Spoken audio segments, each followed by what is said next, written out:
টেকনাফ সীমান্তে মিয়ানমারের দুই বিদ্রোহী সশস্ত্র গোষ্ঠীর রাতভর সংঘর্ষ, গুলিবিদ্ধ হয়ে বাংলাদেশি শিশু নিহত, বিক্ষুব্ধ জনতার সড়ক অবরোধ। রাজধানীর বনশ্রীতে স্কুল ছাত্রীকে গলা কেটে হত্যার ঘটনায় থানায় পরিবারের মামলা, আসামি হোটেল কর্মচারী সহ অজ্ঞাত কয়েকজন।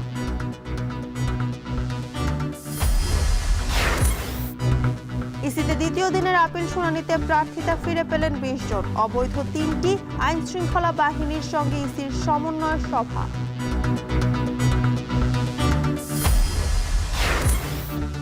আসন্ন জাতীয় নির্বাচনে বেশিরভাগ প্রার্থী ব্যবসায়ী, গণ অভ্যুত্থানের পরেও এমন রাজনীতি বৈষম্যহীন সমাজ গঠনের অন্তরায় বলছেন বিশ্লেষকরা।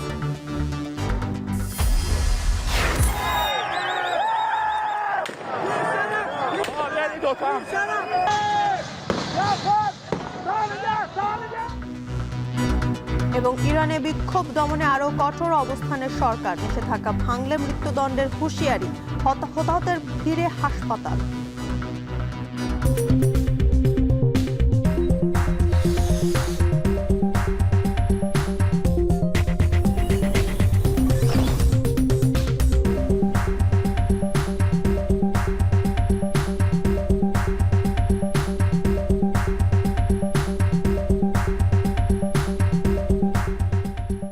স্বাগত এখন ঢাকায়। পুরো আয়োজনে আপনাদের সঙ্গে আছি জানসিন জুথিকা।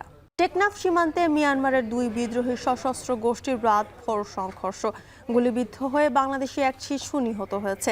এই ঘটনায় উখিয়ার টেকনাফ কক্সবাজার সীমান্ত এলাকায় আতঙ্ক ছড়িয়ে পড়েছে। মিয়ানমারের রাখাইন রাজ্যে আরাকান আর্মি ও দেশটির জান্তা বাহিনীর মধ্যে চলমান সংঘর্ষের গোলাগুলির শব্দ ভেসে আসছে বাংলাদেশের সীমান্তবর্তী গ্রামগুলোতে। সীমান্তের ওপার থেকে ছোড়া গুলির আঘাতে কয়েকজন আহত হয়ে বাংলাদেশে প্রবেশ করেছেন বলে জানিয়েছেন স্থানীয়রা।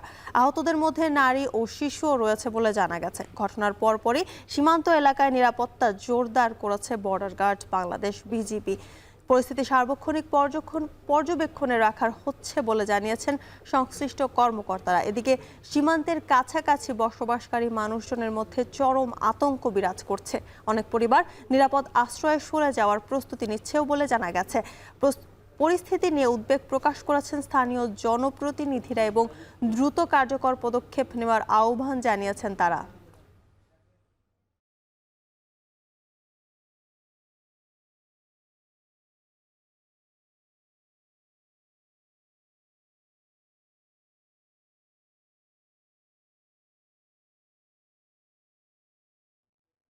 রাজধানীর দক্ষিণ বনশ্রীতে গলা কেটে স্কুল ছাত্রী হত্যার ঘটনায় খিলগাঁও থানায় মামলা করেছে মেয়েটির পরিবার।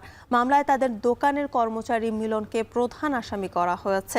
শনিবার রাজধানীর বনশ্রীতে নিজ বাসায় খুন হন ১০ম শ্রেণীর স্কুল শিক্ষার্থী ফাতেমা আক্তার নীলি। দুপুরে বনশ্রীর প্রধান সড়কের প্রীতম ভিলা নামের একটি বাসা থেকে নীলির গলা কাটা মরদেহ উদ্ধার করে পুলিশ। জানা যায়, গত ৭ জানুয়ারি নীলির বাবা মা ও একমাত্র ভাই গ্রামের বাড়ি হবিগঞ্জে যান। দুই বোন ছিলেন ঢাকায়। পরিবারের সদস্যদের ধারণা, বৃহস্পতিবার রাতে খাবার নিতে আসা নীলির বাবার মালিকানাধীন হোটেলের এক কর্মচারীর সঙ্গে বাগ বিতণ্ডার জেরে এই হত্যাকাণ্ড হয়ে থাকতে পারে। নিহত নীলির মরদেহ ময়না তদন্তের জন্য ঢাকা মেডিকেল কলেজ হাসপাতালের মর্গে পাঠানো হয়।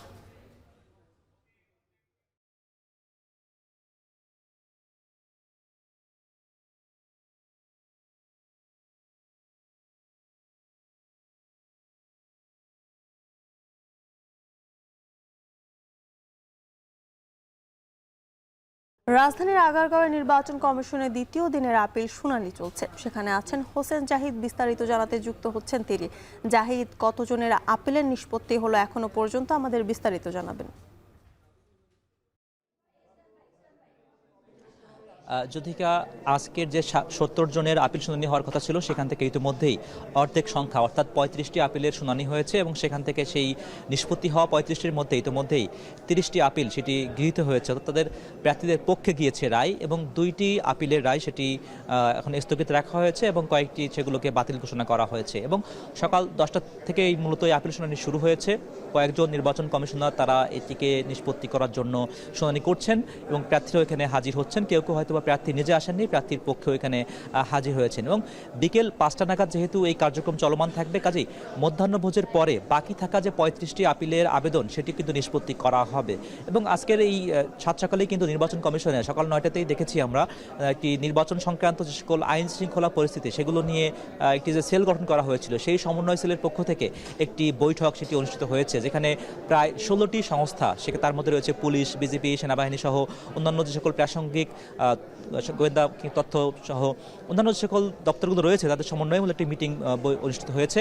সেখানেও এই নির্বাচনকালীন যে সকল সহিংসতা রয়েছে, নির্বাচনকালীন যে সকল আইন শৃঙ্খলার বাহিনীর পক্ষ থেকে যে পদক্ষেপগুলো রয়েছে সেগুলোর ভুল ত্রুটি কিংবা সেগুলো নিয়ে আর কীভাবে পদক্ষেপ নেওয়া যেতে পারে সেগুলো নিয়ে কিন্তু আলোচনা হয়েছে। কাজেই নির্বাচন কমিশনের আজকে সকাল থেকে যে তৎপরতা সেগুলো একদিকে যেমন চলছে আপিল শুনানি, আরেকদিকে এটি ইতিমধ্যে অনুষ্ঠিত হয়েছে আইন শৃঙ্খলা সংক্রান্ত যে বৈঠক এটি আসলে মূলত বিকাল 5টা পর্যন্ত যেহেতু চলমান থাকবে। ইতিমধ্যেই যে সকল প্রার্থীরা তাদের প্রার্থী ফিরে পাচ্ছেন তাদেরকে এটি ইমেইল করে জানানো হচ্ছে, যারা সশরীরে উপস্থিত হয়েছেন তাদেরকে একটি লিখিত ডকুমেন্টও দেওয়া হচ্ছে, যাতে করে তারা পুনরায় তাদের মাঠ পর্যায়ে যে সকল নির্বাচনী কার্যক্রম সেগুলো তারা পরিচালনা করতে পারেন।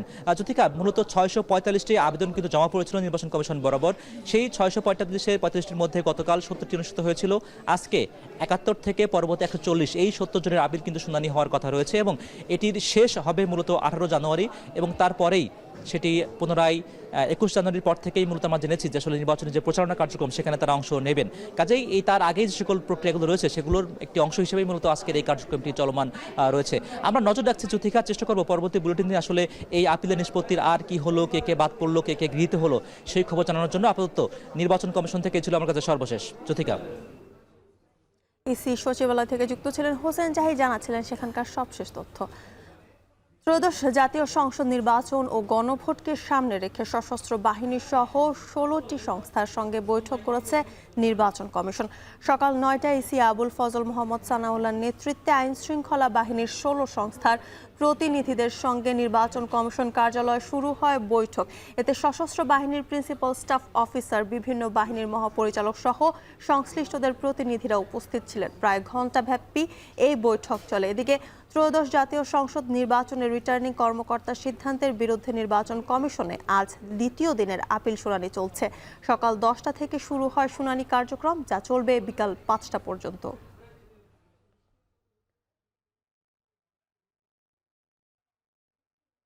আসন্ন জাতীয় সংসদ নির্বাচনে অংশ নিতে যাওয়া বেশিরভাগ প্রার্থী পেশায় ব্যবসায়ীরা এমপি হলে অনেক ক্ষেত্রে ব্যবসার স্বার্থে তার নীতি প্রণয়ন করেন, তাতে বঞ্চিত হয় জনগণ। তৈরি হয় সিন্ডিকেট, জন্ম নেয় অলিগার্ক গোষ্ঠী। গণ অভ্যুত্থানের পরের রাজনীতিতেও গুণগত পরিবর্তন হয়নি বলেই পেশাজীবী মধ্যবিত্তরা মনোনয়ন বঞ্চিত হয়েছে বলে মনে করেন বিশ্লেষকরা। তাদের মতে অবৈধ সম্পদ অর্জনকারীরা আবারও ক্ষমতায় গেলে মৃত্যু ঘটবে জুলাই বিপ্লবের। বিস্তারিত হাসিব বিল্লাহর প্রতিবেদনে।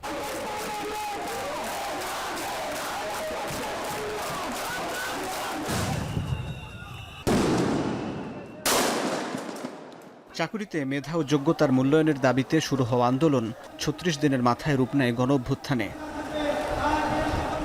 সেই অভ্যুত্থানের 1.5 বছর পর যে নির্বাচন হতে যাচ্ছে, সেখানে মনোনয়নে রাজনৈতিক দলগুলো প্রার্থীর কোন যোগ্যতাকে গুরুত্ব দিল সেই প্রশ্ন উঠছে জনমনে। হলফনামা বিশ্লেষণ করে দেখা যায় বেশিরভাগই মনোনয়ন পেয়েছেন ব্যবসায়ীরা।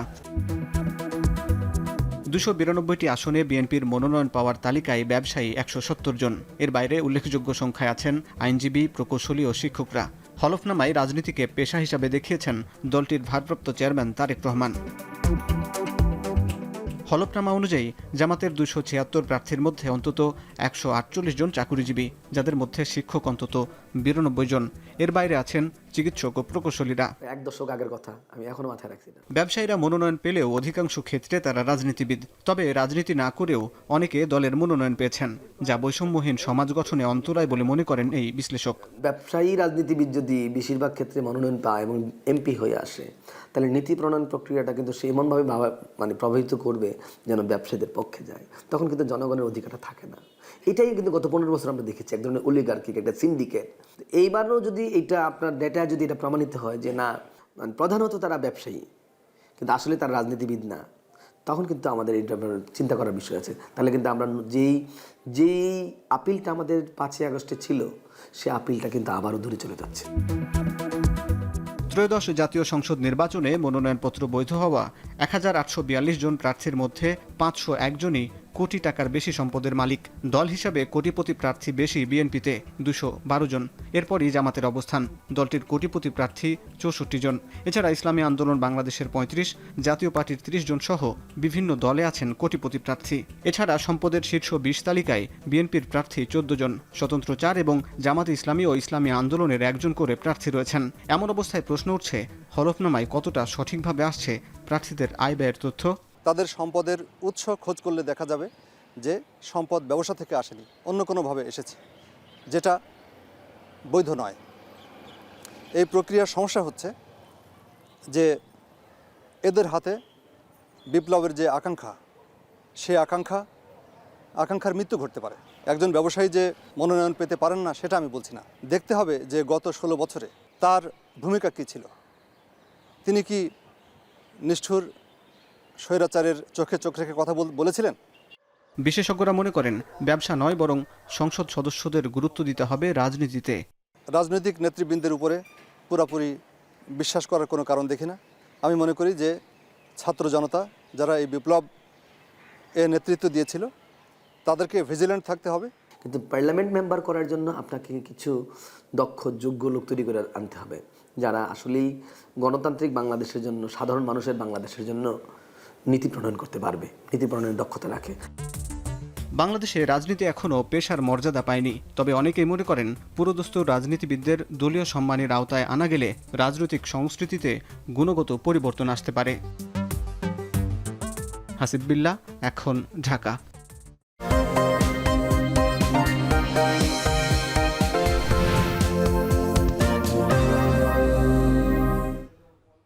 প্রকৃতির লীলাভূমি সুন্দরবন এবং অনন্য নিদর্শন 60 গম্বুজ মসজিদের জেলা বাগেরহাট। দেশের দক্ষিণ পশ্চিমাঞ্চলের এই জেলায় বিশ্ব ঐতিহ্য ছাড়াও আছে বঙ্গোপসাগর ও মোংলা বন্দর। 4টি সংসদীয় আসন নিয়ে প্রায় 14 লাখ ভোটারের উপকূলীয় এই জেলায় আছে নানা সংকট। ত্রয়োদশ জাতীয় সংসদ নির্বাচন ঘিরে বাগেরহাট মানুষের প্রত্যাশায় যোগ করেছে ভিন্ন মাত্রা। বাগেরহাট 3 আসন নির্বাচনী হওয়ার খোঁজ জানাতে যুক্ত হচ্ছেন সহকর্মী মিয়া আমিরুল ও তরিকুল ইসলাম। আমিরুল, জেলায় নির্বাচনী আমেজ কেমন দেখছেন এবং সেখানকার ভোটার এবং প্রার্থীরা কি বলছেন জানাবেন।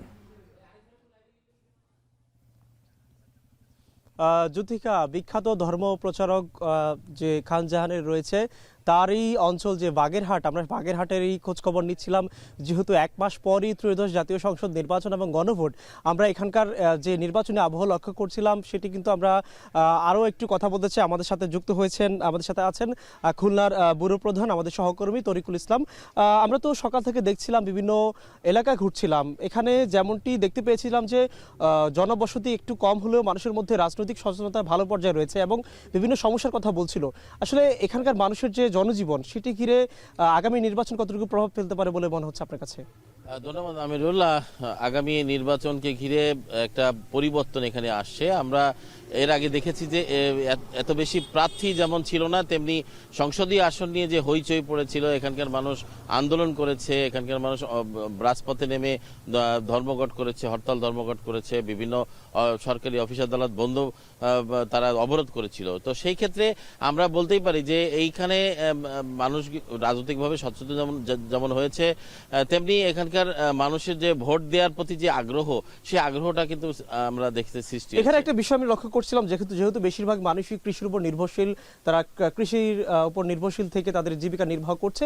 এখানে কিন্তু অনেক ধরনের সমস্যাগুলো রয়ে গেছে, কিংবা এত যে সম্ভাবনা সুন্দরবন ঘিরে অন্যান্য স্থাপনা রয়েছে, সেটি ঘিরে আসলে এখন পর্যন্ত উন্নয়ন হয়নি। সেটি কেন হচ্ছে না এখন পর্যন্ত? শুধু কৃষি নির্ভর না, আপনারা জানেন যে বাংলাদেশের দ্বিতীয় বৃহত্তম যে সমুদ্র বন্দর মোংলা, এখানে রয়েছে এই জেলাতে। আমরা এই মোংলা কেন্দ্রিক যে উন্নয়ন হওয়ার কথা ছিল, আমরা দেখেছি বিভিন্ন পরিকল্পনা মোংলা বন্দর কেন্দ্রিক নেওয়া হয়েছে, সেটি কিন্তু আসলে বাস্তবে খুব বেশি রূপ লাভ করেনি। এটা রাজনৈতিক যারা নেতৃবৃন্দ রয়েছেন বা যারা নীতি নির্ধারক পর্যায়ে রয়েছেন, যারা সংসদ প্রতিনিধি নির্বাচিত হয়ে সেখানে গিয়েছিলেন, তারা কিন্তু তাদের সে দাবিটা আদায় করে ঠিক মতো। এই যে কথাটি বলছিলেন, আমরাও সকাল থেকে ঘুরছিলাম বিভিন্ন এলাকা, যেহেতু 4টি সংসদীয় আসনে প্রায় 14 লাখের মতো ভোটার রয়েছে এখানে। মানুষজন যেটি বলছে, বিশেষ করে যে বিএনপি এবং জামাতের কথা, বিশেষ করে এখানে আসলে ভোটের মাঠের পরিস্থিতি বর্তমানে কি দেখছেন আপনি? এখানে আমরা একটা বিষয় দেখতে পাচ্ছি যে এখানে বিগত দিনের যে ভোটের রেশিও বা জনপ্রতিনিধি যারা নির্বাচিত হয়েছেন, আমরা বাগেরহাট 4 আসনে জামাতের প্রার্থী এর আগে নির্বাচিত হয়েছে, বাগেরহাট 2-তে বিএনপি প্রার্থী নির্বাচিত হয়েছে। এক্ষেত্রে অন্য 2টি আসনে অন্য রাজনৈতিক দল তখন নির্বাচনে তারা প্রতিদ্বন্দ্বিতা করে নির্বাচিত হয়েছিল। বলা চলে সার্বিক বিষয় মিলে নির্বাচন খুব বেশ উৎসবমুখর হতে যাচ্ছে এবং বেশ আয়োজন হতে যাচ্ছে। সব মিলিয়ে আমরা যেমনটি বলছিলাম যে আজকের মূলত বাগেরহাটের যে 4টি সংসদীয় আসন রয়েছে, এখানটারই যে রাজনৈতিক নেতাদের যারা রয়েছেন শীর্ষস্থানীয় তারা এবং সেই সাথে ভোটার যারা রয়েছেন সবাইকে নিয়ে আমরা ভোটার ইশতেহারে যুক্ত হব। বিকেল ঠিক 4:30টায় দেখার আমন্ত্রণ রইল। জুলাই মানবতা বিরোধী অপরাধের মামলায় সজীব ওয়াজেদ জয় ও সাবেক আইসিটি প্রতিমন্ত্রী জুনায়েদ আহমেদ পলকের বিরুদ্ধে অভিযোগ গঠনের শুনানি শুরু হয়েছে। এ বিষয়ে জানাতে ট্রাইব্যুনাল 1 থেকে সরাসরি যুক্ত হচ্ছেন তানজিলা খান মিম। জয় ও পলকের বিরুদ্ধে কি কি অভিযোগ আনা হয়েছে বিস্তারিত জানাবেন।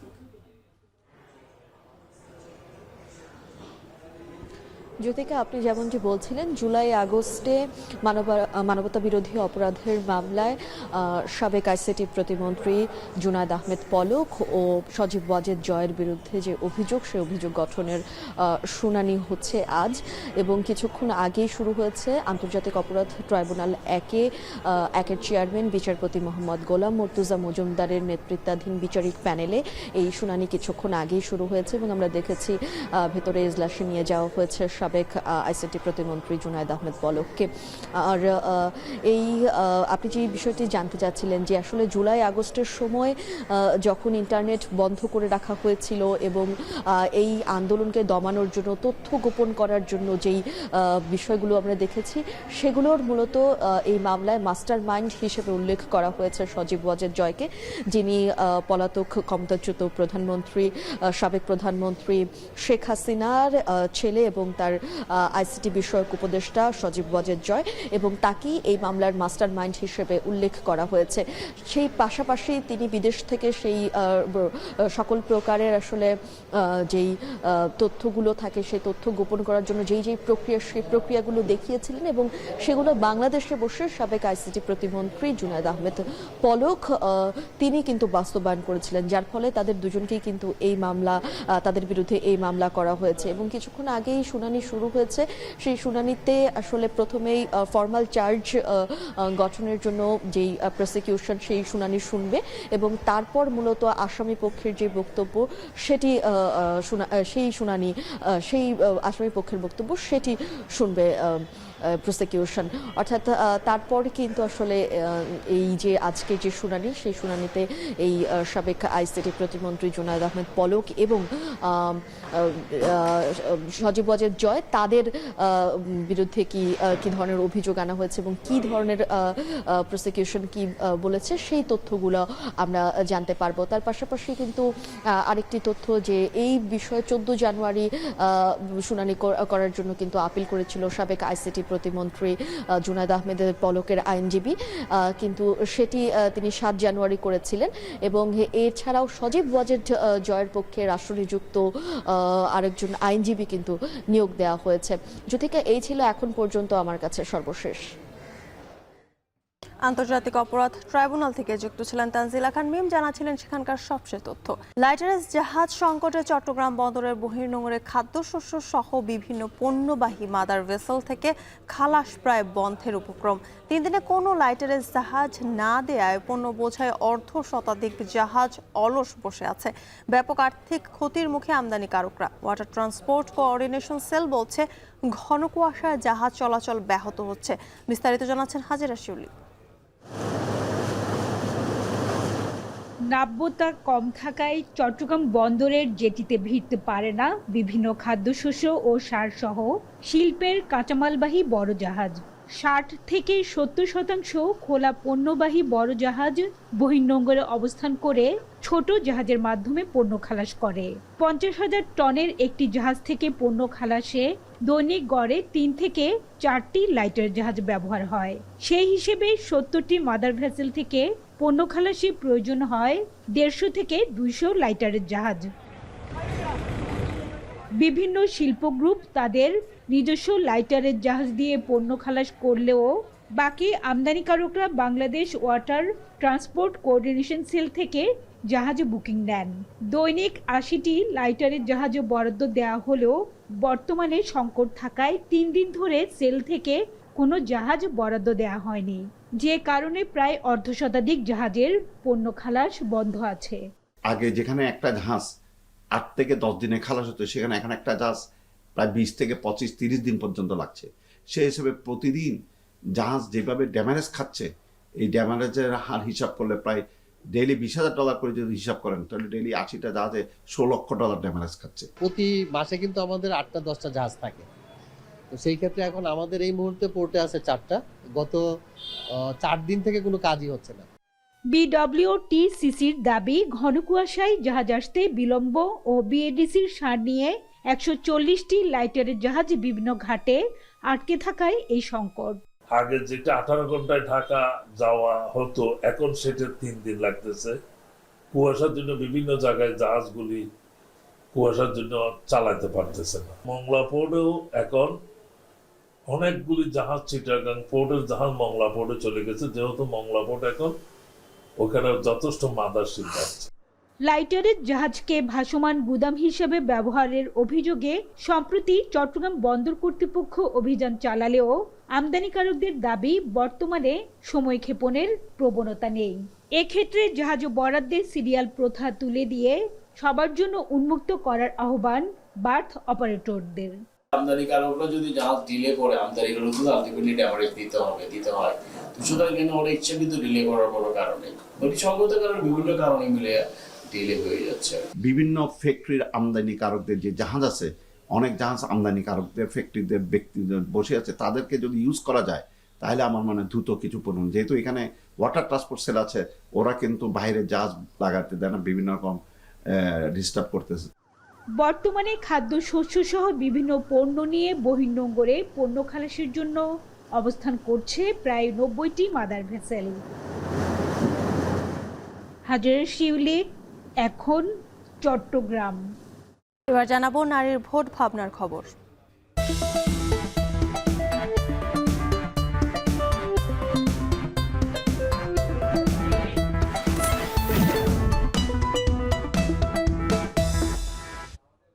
সারা দেশের মতো ফেনীতেও ভোটের হাওয়া ছুঁয়ে যাচ্ছে নারী ভোটার ও সচেতন নারী সমাজকে।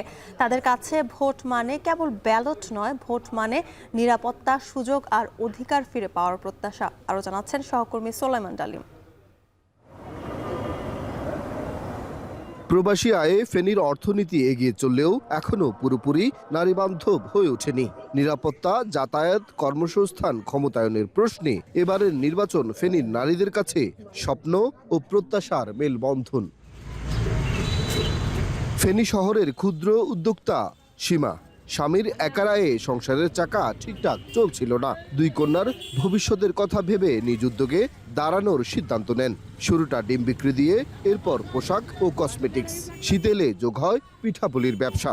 ভবিষ্যৎ সরকারের কাছে তার প্রত্যাশা নারী বান্ধব কর্মপরিবেশ ও সহজশর্তে ঋণ সুবিধার সুযোগ। সামনে যে সরকার আসবে যারা, তাদেরকে বলতেছে যে সব মেয়েরা যেন কাজবাজ করে খাইতে পারে, এরকম একটা সুযোগ যেন করে দেয় সবাই। পৌষের কনকনে শীতে শহর যখন ঘুমে আচ্ছন্ন, তখন গভীর রাতেই কাজে নেমে পড়েন নারী পরিচ্ছন্নতা কর্মীরা। ভোটকে কেন্দ্র করে এই শ্রমজীবী নারীরাও চান সামাজিক মর্যাদা ও সার্বিক নিরাপত্তা। আমাদের নিরাপত্তা যে আমাদের দিকে তাকার জন্য, সহায়তা করার জন্য আমাদের। অন্যদিকে নারী উদ্যোক্তা নুসরাত সুলতানা বলছেন, আগামীর নেতৃত্বকে হতে হবে নারী বান্ধব। সহজ সত্যের ঋণ, নিরাপদ ব্যবসা পরিবেশ নিশ্চিত করতে হবে। একইভাবে কলেজ ও বিশ্ববিদ্যালয়ের নারী শিক্ষক ও শিক্ষার্থীরা গুরুত্ব দিচ্ছেন শিক্ষার পরিবেশ উন্নয়ন এবং গবেষণায় বিনিয়োগ বাড়ানোর উপর। ফাইন্যান্সিয়াল সাপোর্ট হিসেবে আমরা চাইবো সরকার যাতে নারীদের জন্য ঋণ আরো সহজ শর্তে যাতে দিতে পারে। এডুকেশন সেক্টরটা আসলে আরো বেশি ডেভেলপ হওয়া উচিত। নারীদের অধিকার যাতে কোনো রকমে ক্ষুণ্ণ না হয়, এই ধরনের দলকে আমরা প্রত্যাশা করি। ফেনীতে মোট ভোটার 13,16,305 জন।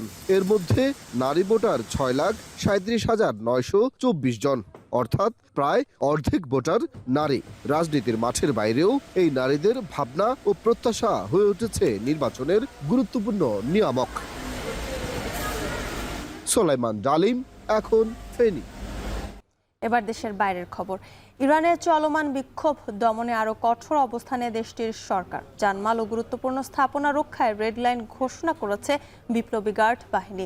হাসপাতালগুলোতে হু হু করে বাড়ছে গুলিবিদ্ধ আর চিকিৎসাধীন অবস্থায় মৃত্যুর সংখ্যা। বিপুল সংখ্যক আহতের ভিড়ে সুচিকিৎসা নিশ্চিত করতে না পারায় অচল প্রায় তেহরানের প্রধান 3টি হাসপাতাল। এদিকে বিক্ষোভ দমনে প্রাণঘাতী অস্ত্র ব্যবহারের নিন্দা জানিয়েছে মানবাধিকার সংস্থাগুলো। সতীর্থ কর্মকার জানাবেন বিস্তারিত। স্থানীয় বাজার থেকে যে জনরোষের সূত্রপাত 2 সপ্তাহ আগে, আজ তা জনসমুদ্র। দ্রব্যমূল্যের ঊর্ধ্বগতি ও অর্থনৈতিক দুরবস্থার অসন্তোষ থেকে শুরু হওয়া বিক্ষোভের আগুনে পুড়ছে ইরান। দেশের প্রায় 180টি শহরে ছড়িয়ে পড়েছে বিক্ষোভ। সরকারি ও গুরুত্বপূর্ণ স্থাপনা ভাঙচুর সহ চলছে সংঘবদ্ধ লুটপাট। এরই মধ্যে 2500-এর বেশি বিক্ষোভকারীকে আটক করেছে নিরাপত্তা বাহিনী। নিষেধাজ্ঞা দেওয়ার পরও সরকার বিরোধী বিক্ষোভে অংশগ্রহণকারীদের সর্বোচ্চ শাস্তির হুঁশিয়ারি দিয়েছেন দেশটির অ্যাটর্নি জেনারেল। বিক্ষোভকারীদের দমাতে আরও কঠোর অবস্থানে যাচ্ছে দেশটির সরকার। রাষ্ট্রীয় সম্পদ ও গুরুত্বপূর্ণ স্থাপনা রক্ষায় বিক্ষোভের সীমারেখা টেনে রেড লাইন ঘোষণা করেছে দেশটির বিপ্লবী গার্ড বাহিনী IRGC। সীমা অতিক্রম করলে কঠোর পদক্ষেপের হুঁশিয়ারিও দিয়েছে তারা। ইরানের সেনাবাহিনীও বলছে জননিরাপত্তা ও দেশের স্বার্থ রক্ষায় তারা প্রতিশ্রুতিবদ্ধ। এদিকে চলমান বিক্ষোভ ও সংঘর্ষে বেড়েই চলছে আহত ও নিহতের সংখ্যা, যাদের চিকিৎসা দিতে গিয়ে বেসামাল অবস্থা হাসপাতালে। তেহরানের 3টি স্বাস্থ্যকেন্দ্রের কর্মীদের সঙ্গে কথা বলে BBC জানিয়েছে, গুলিবিদ্ধ ও আহত রোগী উপচে পড়ছে হাসপাতালগুলোতে। ন্যূনতম স্বাস্থ্যসেবাও মিলছে না। আবার গুরুতর আহতদের অনেকেই মারা যাচ্ছেন চিকিৎসাধীন অবস্থায়। এমন পরিস্থিতিতে আন্দোলনকারীদের ওপর প্রাণঘাতী অস্ত্র ব্যবহারের নিন্দা জানিয়েছে মানবাধিকার সংস্থাগুলো। শুক্রবার থেকে ইরানে বন্ধ আছে ইন্টারনেট ও মোবাইল নেটওয়ার্ক। বিশ্লেষকরা বলছেন, এতে করে ক্ষয়ক্ষতির প্রকৃত চিত্র আড়াল করা গেলেও সরকার পুনর্গঠনের পথে না গেলে এই জনরোষ নিয়ন্ত্রণ করা কঠিন হবে। Cutting the internet might in the short term help the regime sort of contain, deal with the situation, the size of the protests and so on. But he's not going to take away the fact that the underlying causes why people are out in the streets. এদিকে শনিবার truth সোশ্যালের এক পোস্টে Trump আবারও দাবি করেছেন, ইরানের জনগণ স্বাধীনতা চায়, যুক্তরাষ্ট্র তাদের সহায়তা করতে প্রস্তুত বলেও জানিয়েছেন তিনি। সতীর্থ কর্মকার, এখন বিশ্ব। মিয়ানমারের সাধারণ নির্বাচনের দ্বিতীয় ধাপের ভোট গ্রহণ শুরু হয়েছে। স্থানীয় সময় সকাল 6টা থেকে ভোটারদের জন্য খুলে দেওয়া হয় ভোট কেন্দ্র। ভোটারের চাপ ও পরিস্থিতি বিবেচনায় ভোট গ্রহণ চলবে স্থানীয় সময় সন্ধ্যা 6টা পর্যন্ত। বেলা বাড়ার সঙ্গে সঙ্গে কেন্দ্রে জড়ো হতে শুরু করেছেন ভোটাররা। দ্বিতীয় ধাপে 12টি প্রদেশের 100 টাউনশিপে একযোগে ভোট অনুষ্ঠিত হচ্ছে। জাতিগত সংঘাতের জেরে সব এলাকায় গেল কয়েক মাস ধরে নিরাপত্তা জোরদার করেছে জান্তা। এর আগে গেল 28 ডিসেম্বর 102টি টাউনশিপে ভোট হয়েছে, যেখানে প্রায় 90% আসনই চলে গেছে জান্তা সমর্থিত ইউনিয়ন সলিডারিটি ডেভেলপমেন্ট পার্টি USDPর দখলে। তৃতীয় শেষ ধাপের ভোট অনুষ্ঠিত হবে আগামী 25 জানুয়ারি।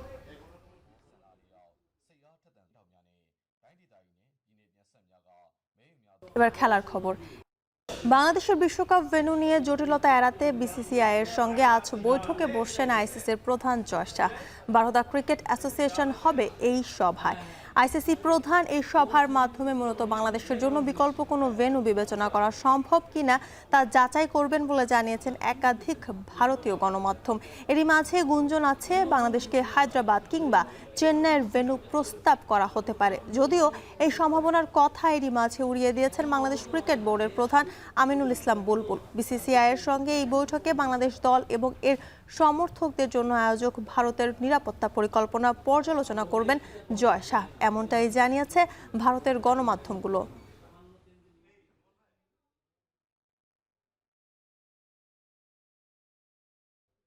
শেষ করছে এখন ঢাকা, তার আগে শিরোনামগুলো আরো একবার।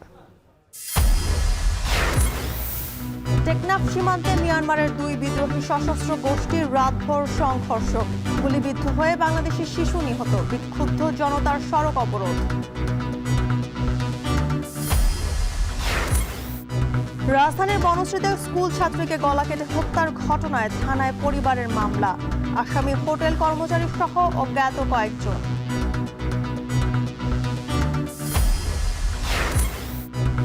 ইসিতে দ্বিতীয় দিনের আপিল শুনানিতে প্রার্থিতা ফিরে পেলেন 20 জন, অবৈধ 3টি। আইন শৃঙ্খলা বাহিনীর সঙ্গে ইসির সমন্বয় সভা।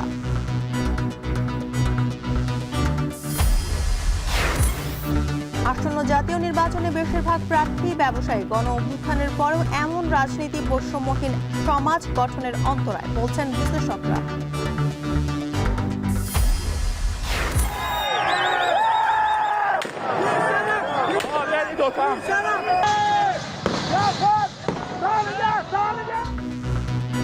ইরানে বিক্ষোভ দমনে আরো কঠোর অবস্থানের সরকার। নিষেধাজ্ঞা ভাঙলে মৃত্যুদণ্ডের হুঁশিয়ারি, হতাহতের ভিড়ে হাসপাতাল।